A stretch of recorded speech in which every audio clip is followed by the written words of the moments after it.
सोमवार के व्रत की बहुत महिमा मानी जाती है। मान्यताओं के अनुसार इस दिन में भगवान शिव शंकर की पूजा आराधना करने से सभी दुख विपत्तियां खत्म हो जाती हैं। आइए आज सुनते हैं सोमवार की व्रत कथा। सोमवार का दिन भोलेनाथ की पूजा को समर्पित होता है। सोमवार के व्रत का भी बहुत महात्म्य माना जाता है। मान्यताओं के अनुसार इस दिन में भगवान शिव शंकर की पूजा आराधना करने से सभी विपत्तियां हमेशा के लिए दूर हो जाती हैं। शास्त्र के अनुसार सोमवार का दिन भोलेनाथ को बहुत प्रिय है। भगवान शिव को समर्पित किया गया यह दिन बहुत ही लाभ पवित्र होता है। ऐसा कहा जाता है कि जो भक्त सच्चे मन से इस दिन में भोलेनाथ की पूजा अर्चना करता है वह हमेशा सुखी संपन्न रहते हैं। कुछ श्रद्धालु सावन के महीने में सोमवार का व्रत रखकर भोलेनाथ की भक्ति करते हैं। धर्म के अनुसार भोलेनाथ की भक्ति से व्यक्ति को मोक्ष और सौभाग्य की प्राप्ति होती है। यदि आप भी सोमवार का व्रत रखने की सोच रहे हैं तो उस दिन इस कथा को जरूर सुनें।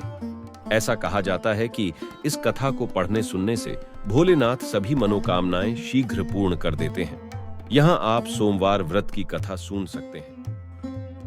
कथा के अनुसार एक बार किसी नगर में एक साहूकार रहता था। वह भगवान शिव का बहुत बड़ा भक्त था।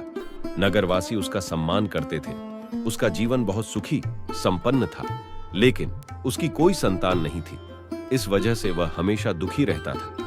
पुत्र प्राप्ति के लिए साहूकार हर सोमवार को भगवान शिव की पूजा अर्चना किया करता था। साहूकार के भक्ति को देखकर एक बार माता पार्वती ने शिवजी से कहा कि यह साहूकार आपका बहुत बड़ा भक्त है। यह हर सोमवार को पूरी श्रद्धा के साथ आपका व्रत और पूजा करता है, लेकिन फिर भी आप इसकी इच्छा क्यों पूरी नहीं करते हैं? यह सुनकर भोलेनाथ ने माता पार्वती से कहा, हे पार्वती, इसे कोई संतान नहीं है, इसलिए मैं इस विषय में कुछ नहीं कर सकता। यह सुनकर माता पार्वती ने शिवजी से विनती करते हुए बोली, वह किसी भी तरह उस साहूकार को संतान होने का वरदान दे। यह सुनकर भोलेनाथ ने व्यापारी को संतान प्राप्ति का वरदान दिया और कहा, यह पुत्र तुम्हारा केवल 12 वर्ष तक जीवित रहेगा। कुछ समय बाद साहूकार की पत्नी गर्भवती हुई और उसने एक सुंदर पुत्र को जन्म दिया। साहूकार को भोलेनाथ की कही हुई बातें याद थीं, इसलिए पुत्र होने के बाद भी वह बहुत दुखी रहता था। यह बात उसने अपनी पत्नी को नहीं बताई थी।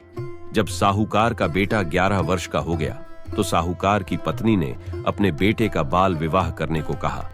यह सुनकर साहूकार ने कहा, अभी उसे पढ़ने के लिए काशी भेजेंगे, इसके बाद ही उसकी शादी होगी। फिर उसने अपने पुत्र को मामा के साथ काशी भेज दिया। साहूकार ने अपने पुत्र से कहा कि काशी जाते समय रास्ते में जिस स्थान पर रुकना, वहां यज्ञ और ब्राह्मणों को भोजन कराकर ही आगे बढ़ना। यह सुनकर मामा और भांजा काशी के लिए निकल पड़े। रास्ते में वह यज्ञ और ब्राह्मण भोजन कराते रहे। आगे बढ़ते हुए वे दोनों एक राज्य पहुंचे। वहां उन्होंने एक महायज्ञ कराया व कई सैकड़ों ब्राह्मणों को भोजन कराया। तभी उसी राज्य के राजा की नजर साहूकार के बेटे पर पड़ी। साहूकार का बेटा एक तो पहले से ही बहुत सुंदर था, ऊपर से ब्राह्मणों को भोजन भी करा रहा था। राजा भी अपनी बेटी के लिए ऐसा ही वर ढूंढ रहा था, जो सुंदर समझदार तो हो ही, साथ ही कोमल हृदय का संस्कारी हो। साहूकार के बेटे को देखकर उसे लगा ये उसकी बेटी के लिए अच्छा वर है। राजा मामा के पास जाता है और उसे अपने मन की बात बताता है। कहता है कि वह अपनी बेटी का विवाह साहूकार के बेटे के साथ करना चाहता है। मामा कहता है कि पहले वह काशी जाएंगे और साहूकार के बेटे की पढ़ाई पूरी होगी। अगर राजा चाहे तो काशी से पढ़ाई पूरी करने के बाद लौटते हुए वह अपनी बेटी का विवाह कर सकते हैं। राजा मान जाता है और बड़ी धूमधाम से उनकी विदाई कर देता है।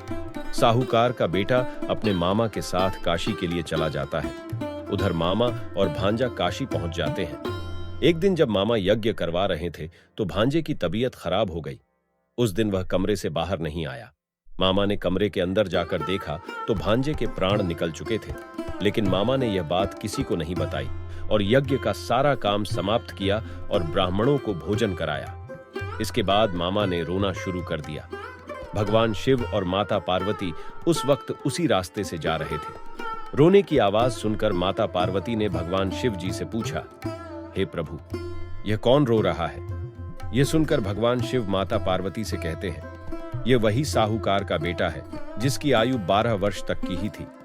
तब माता पार्वती ने शिवजी से साहूकार के बेटे का जीवन दान देने को कहा। तब महादेव ने माता पार्वती से कहा, इसकी आयु इतनी ही थी। भगवान शिव के इस वचन को सुनकर माता पार्वती बार बार जीवन दान देने की आग्रह करने लगीं। तब भगवान शिव ने उसे साहूकार के बेटे को जीवन दान दे दिया और इस तरह साहूकार के बेटे को जीवन दान मिल जाता है और वह जीवित हो जाता है। मामा भांजे को जीवित देखकर खुश हो जाते हैं और अपने गले लगा लेते हैं। इस घटना के बाद मामा और भांजा दोनों वहां से वापस उसी राज्य लौट आते हैं जहां वह विवाह का वादा करके गए थे। राजा दोनों का बहुत धूमधाम से स्वागत करता है और अपनी बेटी का विवाह साहूकार के बेटे से कर देता है। विवाह के बाद राजकुमारी के पिता अपनी कन्या को साहूकार के बेटे के साथ वह खूब सारा धन देकर विदा कर देता है। इसके बाद मामा और भांजा राजकुमारी को लेकर दोनों अपने घर को लौट जाते हैं। उधर दूसरी तरफ साहूकार और उसकी पत्नी यह सोचकर छत पर बैठे थे, यदि उनका पुत्र वापस नहीं आएगा तो वह छत से कूदकर अपनी जान दे देंगे। लेकिन जब उन्हें पता चला कि उनका पुत्र वापस उनके पास आ रहा है तो उन्हें विश्वास नहीं हुआ। बाद में उन्होंने अपने बेटे और बहू का भव्य तरीके से स्वागत करते हैं और भगवान शिव को बार बार धन्यवाद करते हैं। रात में भगवान शिव साहूकार को सपने दिखाई देते हैं और कहते हैं कि मैं तुम्हारे पूजा से बहुत प्रसन्न हूं। आज के बाद जो भी सोमवार व्रत में उसकी इस कथा को सुनेगा, उसकी सभी मनोकामनाएं मैं अवश्य पूर्ण करूंगा। डिस्क्लेमर: यह सामग्री आम धारणाओं और इंटरनेट पर मौजूद सामग्री के आधार पर लिखी गई है। बूस्ट एनर्जी इसकी पुष्टि नहीं करता है।